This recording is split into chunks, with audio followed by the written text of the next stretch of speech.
कुख्यात gangster Lawrence Bishnoi अपनी हरकतों से बाज नहीं आ रहा है। जिन हरकतों के चलते लॉरेंस बिश्नोई को भरतपुर की सेवर जेल से अजमेर की हाई सिक्योरिटी जेल में शिफ्ट किया गया, लॉरेंस ने उन्हीं हरकतों को यहां भी दोहराने की कोशिश की, लेकिन इस बार उसकी चाल कामयाब नहीं हुई। अजमेर के हाई सिक्योरिटी जेल में तलाशी के दौरान लॉरेंस बिश्नोई के पास से एक स्मार्टफोन के साथ ही 4 डेटा केबल और एक ईयरफोन बरामद हुआ है।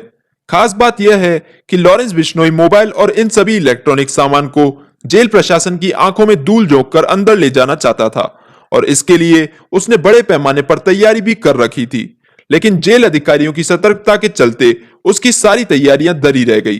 दरअसल आज कुख्यात गैंगस्टर लॉरेंस बिश्नोई को एसओजी और एटीएस की टीम भरतपुर की सेवर जेल से लेकर अजमेर की हाई सिक्योरिटी जेल पहुंची थी।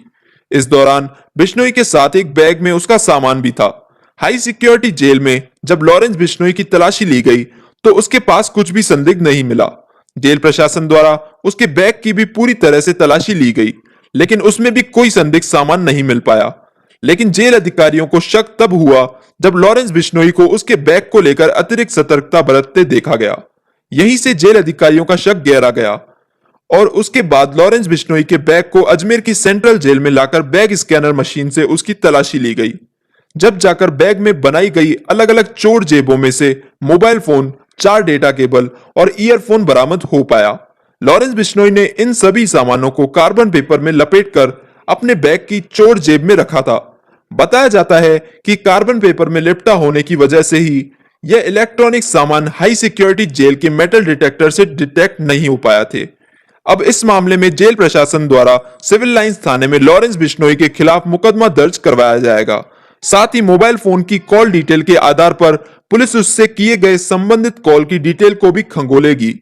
क्या कार्रवाई की है आज लॉरेंस बिश्नोई जो एक कुख्यात बदमाश है, जिसका कि विभिन्न जो राज्य हैं हिंदुस्तान के, उनके अंदर कई राज्यों में उसके मुकदमे दर्ज हैं और उसी के तहत उसकी भरतपुर के अंदर अवांछित गतिविधियों के चलते हुए उसे एसओजी और एटीएस के द्वारा यहाँ पर ये जो हाई सिक्योरिटी जेल है उसमें शिफ्ट किया गया। उसमें आज दिन में जब वो पहुंचा था उसके बाद से ही उसकी पूछताछ तलाशी हम लोग कर रहे थे। शाम को, क्योंकि हमारे पास हाई सिक्योरिटी जेल पे बैगेज स्कैनर मशीन नहीं है और उसकी जो गतिविधियां थी इन बैग्स को लेकर बड़ी संदिग्ध थी, बड़ा पॉजिटिव था इन बैग्स को लेकर, तो हमें कुछ शक हुआ कि ये बैग को लेकर इतना पॉजिटिव क्यों इस सामान को लेकर।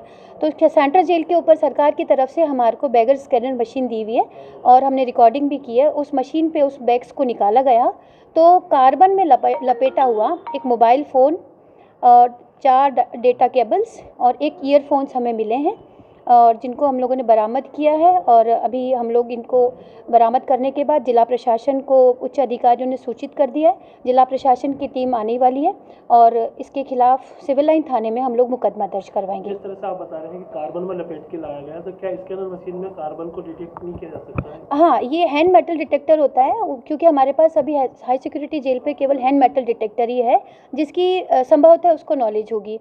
तो उसने इसको कार्बन में लपेट के इसीलिए लेके आया ताकि वो इसको डिटेक्ट नहीं कर पाए जी।